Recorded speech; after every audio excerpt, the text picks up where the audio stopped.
Assalamualaikum warahmatullahi wabarakatuh. Perkenalkan, nama saya Putri Anjeli. Saya dari kelas 4B Manajemen dari Prodi Pendidikan Ekonomi. Nah, di sini saya akan menjelaskan bagaimana sistem perekonomian Indonesia pada saat ini. Seperti yang kita dengar beberapa bulan terakhir, dunia ini tengah dihebohkan dengan kemunculan virus corona. World Health Organization mengatakan coronavirus adalah virus yang menginfeksi sistem pernapasan.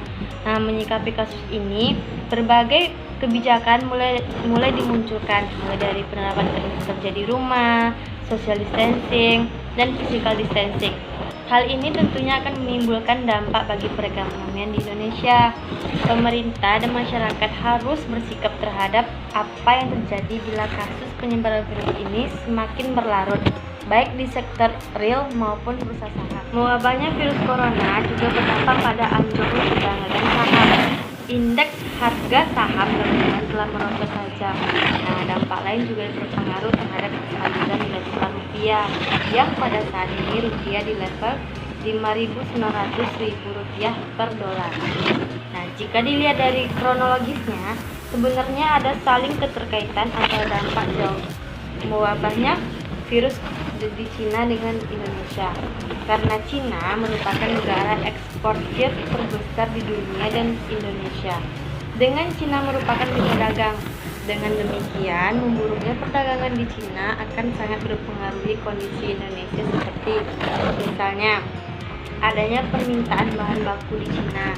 Karena kegiatan di Cina mengalami gangguan, maka terjadi penurunan harga komoditas. Beberapa dampak yang ditimbulkan dan dirasa cukup berat adalah penurunan penerimaan pada fungsi budgeter, yaitu sebagai salah satu sumber dana dalam pembangunan baik pemerintahan pusat maupun daerah. Penerimaan pajak dari sektor perdagangan ini mempunyai kontribusi besar dalam penerimaan pajak. Hal ini terkait penurunan produksi di Cina yang menjadi pusat produksi barang dunia.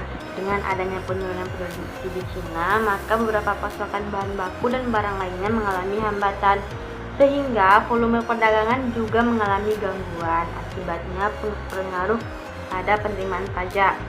Terganggunya pasokan bahan baku sangat mempengaruhi kegiatan ekonomi bagi para pelaku usaha, karena kegiatan produksi menjadi tidak lancar. Banyak perusahaan mengalami kesulitan karena berkurangnya pendapatan, sehingga tidak mampu membayar para tenaga kerja, sehingga gelombang PHK tidak bisa dihindari. Akibatnya banyak orang yang kesulitan mencari penghasilan. Dengan demikian akan mempengaruhi perlambatan pertumbuhan ekonomi. Menurut Ekonom Institut Bima Yudhistira Anidegara, dampak virus corona ke laju pertumbuhan ekonomi Indonesia bisa ditelusuri lewat korelasi hubungan ekonomi Cina dan Indonesia. Adanya korelasi yang sangat besar dalam perdagangan di investasi antara Indonesia dan Cina berakibat terhadap penurunan pertumbuhan ekonomi. Artinya, penurunan pertumbuhan di Cina mempengaruhi penurunan ekonomi di Indonesia. Bisa dikatakan, setiap 1% penurunan pertumbuhan ekonomi di Cina, Indonesia bisa terpengaruh 0,3%. Indef memproyeksikan pertumbuhan ekonomi di Cina hanya sekitar 5% pada tahun 2020, atau turun 1% dibandingkan pada tahun 2019 lalu. Pemerintah melalui berbagai kebijakannya sudah berpikir sejauh mengenai upaya penyelamatan perekonomian Indonesia, dilakukan dengan menggelontorkan beberapa paket stimulus fiskal. Yang pertama difokuskan kepada sektor pariwisata, yaitu hotel, restoran, dan kawasan wisata di daerah-daerah lainnya.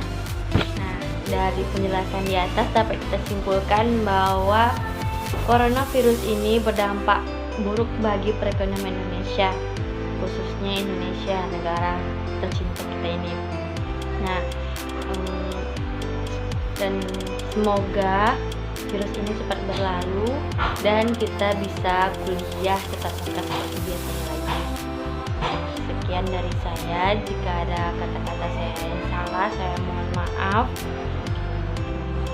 Wabillahi taufiq wal hidayah. Wassalamualaikum warahmatullahi wabarakatuh.